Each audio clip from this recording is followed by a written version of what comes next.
Michael Collins, the HSE are behind in their payments for the EU Cross-Border Directive. Are you cross about this? I am angry about this, and it's something that the HSE should have factored in. The very fact that there's maybe thousands of extra people going to the north through the EU Cross-Border Directive for their medical treatment, whether it's the cataract, whether it's the hip, the knee, or medical or surgical procedures.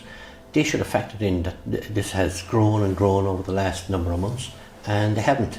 So while we have excellent staff dealing with this issue, there isn't enough staff dealing with the issue, and it's difficult for people who've taken out loans to get their hips done, to get their cataracts done. They're paying off loans. They're still waiting to get their repayments as was agreed, maybe 3-4 months. Pat McCarthy, can you tell us the cost of your operation and how long you've been waiting to be paid? Well, the operation was 9,850 sterling and 11,500 euros, and March, April, May, 4 months. 4 months waiting to be paid. Yeah. And when did you think you were going to be paid? Sorry? When were you told you were going to be paid? Paid.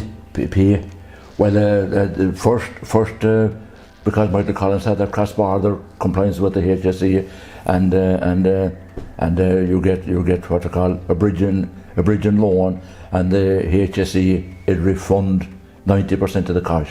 Okay, but you were expecting to get that back within 30 days. Yeah. Well, it's 10 weeks now, and I didn't receive anything yet anyway. Some people find it difficult to have that money, so they borrow it from the credit union, as I said. We've taken over 40 buses. The 41st bus will be going up on Friday morning. That'll be full of cataract, hips, knees, shoulder operations, and many of them have loans taken out from the credit union. They worry. They're elderly people. It's a difficult journey in its own right for them. But they're honest people, and they want to pay their debts. And the last thing they want is leave a debt in the credit union. And I think that the HSE need to get their act together on this very, very quickly.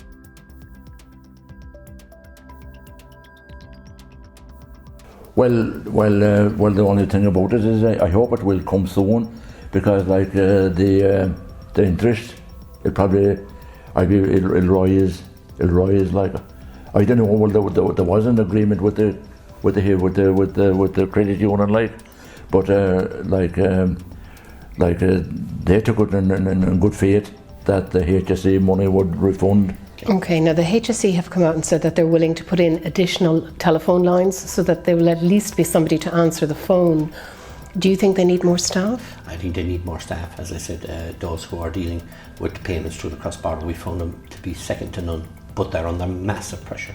I mean, you're talking going from a few hundred a year to thousands a year going across the border. They have no choice. These people don't want to go blind. These people don't want to be in pain with their hips or their knees. They seriously want to get their surgical procedures carried out, which is legal, a cross-border directive, but they need to get their repayments sorted out immediately.